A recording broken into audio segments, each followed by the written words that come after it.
RSS மனநிலையில காங்கிரஸ் போயிருக்கு. RSS கருத்தை காங்கிரஸ் பேசுது.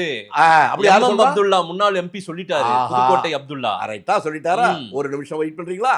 ஹிட்லருடைய பாணி பெருவாரியான மக்களை தன் பக்கம் ஈர்ப்பதற்காக மைனாரிட்டி யூதர்களுக்கு எதிராக ஒரு வெறியை பெருவாரி மக்களுக்கு மத்தியில் உருவாக்கி அதை அறுவடை செய்து ஆட்சிக்கு வந்தான். அதே போல தமிழ்நாட்டில் மைனாரிட்டி பிராமணர்களுக்காக பாப்பான்னு சொல்லி ஆனா இவங்க பாப்பான்னு ஆதரிப்பாங்க, பாப்பான்ட்டு அட்வான்ஸ் வாங்கிக்குவாங்க. எந்த அட்வைஸ் வாங்கினாங்க? எந்த பார்ப்பனர்கள் கிட்ட இவங்க ஆசி வாங்கினாங்க, அதிகாரத்துல பங்கு கொடுத்தாங்க? ஏதாவது சொல்லுங்களா பார்க்கலாம். 67 தேர்தலில் ஜெயிப்பதற்கு ராஜாஜி இல்லாம ஜெயிச்சாங்களா?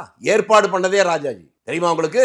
அதற்கு அப்புறம் ஆட்சிக்கு வந்ததுக்கு பின்னால இந்திய நாட்டுடைய வரலாறே தலைகீழா மாறி போனது காரணம் 69ல நடைபெற்ற ஜனாதிபதி தேர்தல். அந்த தேர்தலில் சஞ்சீவ் ரெட்டியும் விவி கிரியும் போட்டி போட்டாங்களா?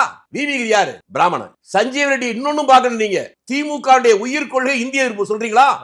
அரசியல் சட்டம் உருவாக்கப்படுகிற போது அரசியல் நிர்ணய சபையில ஆட்சி மொழி என்கிற விவாதம் வர இடத்துல கடுமையான நெருக்கடி வருது. அது ஓட்டெடுப்புக்கு வருது, சமமாக ஓட்டு விழுகுது. அன்றைக்கு சேர்பர்சனா இருந்தவர் சஞ்சீவ் ரெட்டி தன்னுடைய ஓட்டை இந்தி மொழிக்கு எதிராக போட்டதால் தான் அரசியல் சட்டத்திலேயே ஆட்சி மொழியாக இந்தி வரல. அப்ப கொள்கை ரீதியாகவும் சஞ்சீவ் ரெட்டி உங்களுக்கு ஆளு. மற்றபடி பேசுகிற பிராமணருக்கு எதிரானவர், எதிர்த்திருக்கிறவர் பிராமின். யாருக்கு ஓட்டு போட்டீங்க? விவி கிரிக்கு. விவி கிரிங்கிற பார்ப்பனருக்கு உங்க பாதியில